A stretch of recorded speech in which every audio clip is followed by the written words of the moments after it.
So I have two questions quickly. I usually hear when people say that God has to take them to the bottom before they could get the prize. Mm-hmm.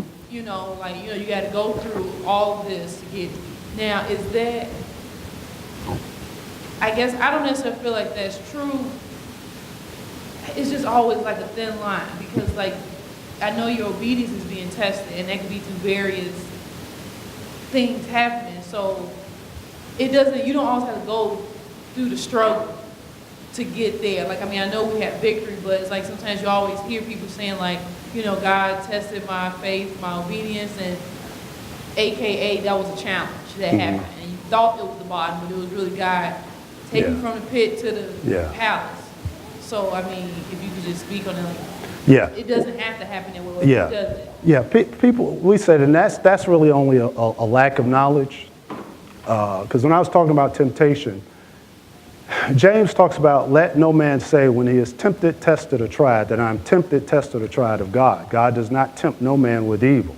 In other words, God does not use things that can possibly hurt us.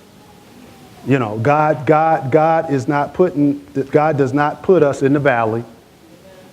He's not putting us in the hospital. He's not getting us fired from our jobs. He's not kicking you out of your apartment. He's not breaking your arm. He's not letting your kid get on crack. He ain't doing any of that. That's a work of the devil.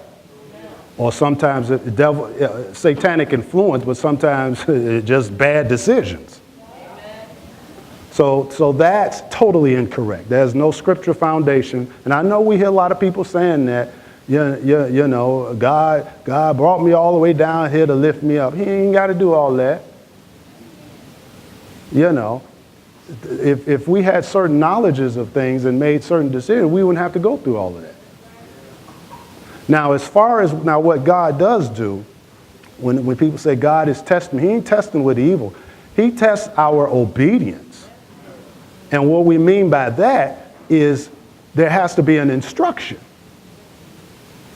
God tests our obedience by instructions.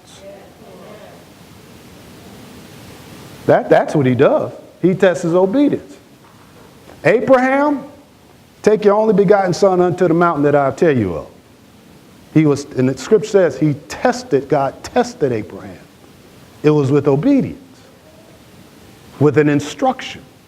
So God tests us with an instruction. He testing you when he say, I want you to sow $1,500. He testing your obedience. That's an instruction. Or I want you to fast. Or I want you to let go of this. Or I want you to do that. Or whatever. But as far as evil, God has nothing to do with that. And I know people do say that.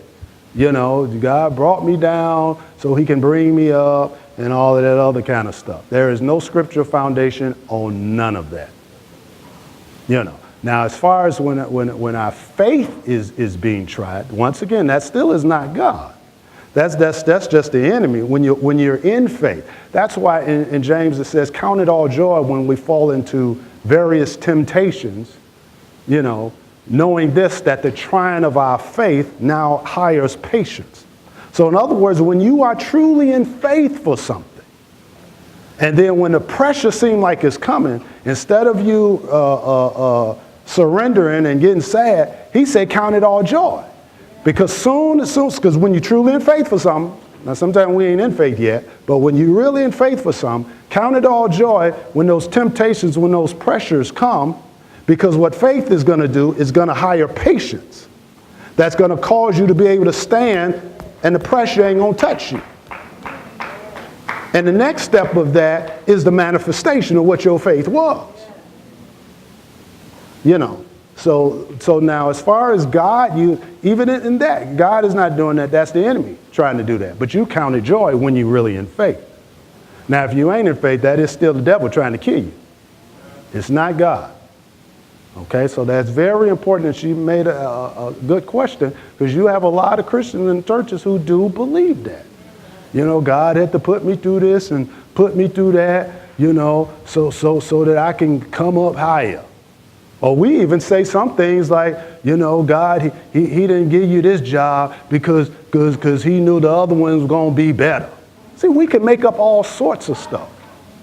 I knew that there are certain things that was God that should have been in my life.